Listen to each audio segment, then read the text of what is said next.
Assalamualaikum warahmatullahi taala wabarakatuh. Di sini saya akan mempresentasikan proposal audit sistem informasi menggunakan kerangka kerja COVID 2019 dengan studi kasus PT Creative World Digital Indonesia. Di sini saya hanya sendiri karena saya sudah terbiasa sendiri dari kelompok 30 dengan NIM 3220217. Ya, di sini yang akan dibahas, yang pertama adalah deskripsi umum tentang standar yang digunakan, yang kedua standar audit, yang ketiga domain yang akan digunakan melakukan audit sistem informasi, yang keempat adalah alasan pemilihan domain, yang kelima perencanaan audit sistem informasi atau tahap yang akan digunakan.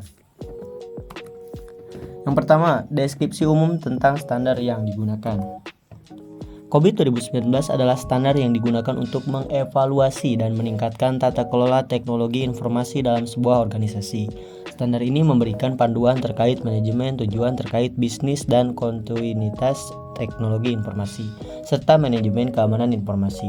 COVID 2019 adalah sebuah kerangka kerja yang dikembangkan oleh ISAKA atau Information System Audit and Control Association yang bertujuan untuk membantu organisasi dalam mengelola dan mengendalikan teknologi informasi secara efektif. Kerangka kerja COVID 2019 terdiri dari 5 prinsip dasar, yaitu memastikan tanggung jawab atau govern, memastikan bahwa sumber daya TI digunakan dengan bijaksana atau plan, memastikan bahwa TI bekerja dengan efektif atau will, memastikan bahwa TI beroperasi dengan efisien atau run, dan memastikan bahwa informasi yang dihasilkan oleh TI dapat dipercaya atau monitor. COVID 2019 juga mencakup 7 enable, yaitu prinsip kebijakan dan prosedur, proses struktur organisasi, budaya, etika dan perilaku, informasi layanan, infrastruktur dan aplikasi, serta orang keterampilan dan kompetensi. Dalam penelitian yang dilakukan pada PT Creative World Digital Indonesia, COVID 2019 digunakan untuk melakukan pemetaan aktivitas pada proses analisis capability level, analisis kesenjangan, memberikan rekomendasi, serta menarik kesimpulan dan memberikan saran untuk perbaikan tata kelola TI yang baik. Nah, yang kedua ada standar audit. Standar audit yang digunakan dalam konteks ini adalah COVID 2019. COVID 2019 merupakan sebuah kerangka kerja yang tidak hanya digunakan untuk mengelola dan mengendalikan teknologi informasi secara efektif, tetapi juga sebagai standar audit yang memberikan panduan dalam mengevaluasi praktik pengelolaan TI dalam sebuah organisasi. Dalam penelitian yang dilakukan pada PT Creative World Digital Indonesia, COVID 2019 digunakan sebagai standar audit untuk melakukan pemetaan aktivitas pada proses analisis capability level, analisis kesenjangan, memberikan rekomendasi, serta menarik kesimpulan dan memberikan saran untuk perbaikan tata kelola TI yang baik. Dengan menggunakan COVID 2019 sebagai standar audit, penelitian dapat memberikan gambaran yang komprehensif terkait tata kelola dan manajemen risiko TI di PT Creative World Digital Indonesia, serta memberikan rekomendasi yang sesuai untuk perbaikan tata kelola TI yang baik. Nah, yang selanjutnya, domain yang akan digunakan melakukan audit SI. Yang pertama ada EDM 03 atau Ensure Risk Optimization. Domain ini berfokus pada pengelolaan risiko teknologi informasi dan memastikan bahwa risiko TI diidentifikasi, dievaluasi, dan dikelola dengan tepat. Yang kedua ada APO 12 atau Manage IT Risk. Domain ini berfokus pada manajemen risiko TI dan memastikan bahwa risiko TI dikelola dengan cara yang efektif dan efisien. Nah, yang selanjutnya adalah alasan pemilihan domain.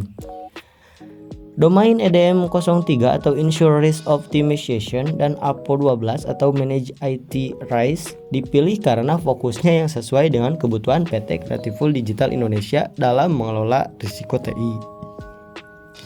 Domain EDM 03 menekankan pada pengoptimalan risiko yang sesuai dengan kebutuhan perusahaan untuk meminimalisir kemungkinan dan dampak risiko yang ditimbulkan oleh penggunaan TI. Sementara itu, domain APO 12 menyoroti manajemen risiko TI yang relevan dengan kebutuhan perusahaan untuk mengelola permasalahan yang dapat memengaruhi proses bisnis perusahaan akibat risiko TI. Dengan memilih kedua domain ini, penelitian dapat memberikan evaluasi yang komprehensif terkait kemampuan perusahaan dalam mengelola risiko TI, serta memberikan rekomendasi yang sesuai untuk meningkatkan pengelolaan risiko TI secara keseluruhan.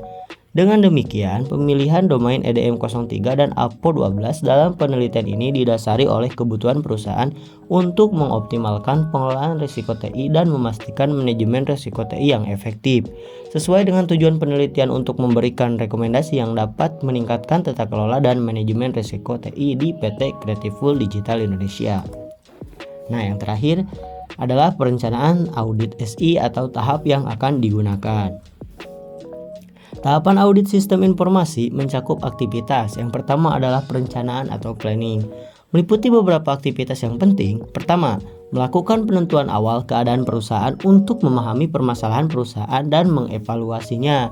Kedua, memanfaatkan penelitian literatur mengenai manajemen risiko TI dan terkait COVID 2019 untuk menguatkan konsep penelitian. Sumber referensi yang digunakan meliputi situs internet, buku, dan jurnal nasional maupun internasional. Yang ketiga, mengidentifikasi goal cascade berdasarkan visi dan misi perusahaan dengan mengidentifikasi kebutuhan stakeholder. Melakukan pemetaan misi dan misi perusahaan menggunakan enterprise goal, serta menyelaraskan dengan alignment goals dan melakukan pemetaan untuk governance and management objective sesuai dengan buku panduan COVID 2019. Yang keempat, melakukan pemetaan responden menggunakan diagram rasi yang disesuaikan dengan framework COVID 2019 dan keadaan yang ada di lapangan. Yang kelima, proses pengumpulan data diperoleh melalui proses wawancara secara langsung dan penyebaran lembar kuesioner sesuai dengan pedoman COVID 2019. Yang keenam, pengumpulan data dilakukan dengan pengelolaan dan analisis data dalam penelitian ini. Hasil penelitian kemudian diproses dengan memetakan kesesuaian aktivitas dan melakukan analisis capability level serta pemetaan aktivitas pada proses. Setelah itu melakukan analisis kesenjangan. Nah, yang kedua, pemeriksaan lapangan atau fieldwork. Tahap ini yang akan dilakukan adalah pengumpulan informasi yang dilakukan dengan cara mengumpulkan data dengan pihak-pihak yang terkait. Hal ini dapat dilakukan dengan menerapkan berbagai metode pengumpulan data yaitu wawancara, kuesioner, ataupun melakukan survei ke lokasi penelitian. Nah, yang selanjutnya adalah pelaporan atau reporting. Audit sistem informasi setelah proses pengumpulan data, maka akan didapat data yang akan diproses untuk dihitung berdasarkan perhitungan maturity level. Pada tahap ini yang akan dilakukan memberikan informasi berupa hasil-hasil dari audit. Perhitungan maturity level dilakukan mengacu pada hasil wawancara, survei, dan rekapitulasi hasil penyebaran kuesioner. Berdasarkan hasil maturity level yang mencerminkan kinerja saat ini atau current maturity level dan kinerja standar atau ideal yang diharapkan akan menjadi acuan untuk selanjutnya dilakukan analisis kesenjangan atau gap. Hal tersebut dimaksudkan untuk mengetahui kesenjangan serta mengetahui apa yang menyebabkan adanya gap tersebut. Yang selanjutnya adalah tindak lanjut atau follow up. Tahap ini yang dilakukan adalah memberikan laporan hasil audit berupa rekomendasi tindakan perbaikan kepada pihak manajemen objek yang diteliti. Untuk selanjutnya, wewenang perbaikan menjadi tanggung jawab manajemen objek yang diteliti. Apakah akan diterapkan atau hanya menjadi acuan untuk perbaikan di masa yang akan datang? Nah, ada poin terakhir di sini. Dalam penelitian tersebut juga dilakukan dengan menggunakan beberapa tahapan yang terperinci. Tahapan-tahapan tersebut mencakup penentuan awal keadaan perusahaan, penelitian literatur, identifikasi goal cascade, pemetaan responden, pengumpulan data, dan pengelolaan dan analisis data. Sekian presentasi dari saya. Jika ada kata-kata yang kurang nyaman, mohon dimaafkan. Karena kenyamanan itu kini hanya tinggal kenangan. Ayo ting-ting makan kepiting. Thank you for everything. Jangan lupa follow akun sosial medianya saya, oke? Meski belum terwujud, jangan lupa bersujud. Terima kasih. Wassalamualaikum warahmatullahi taala wabarakatuh.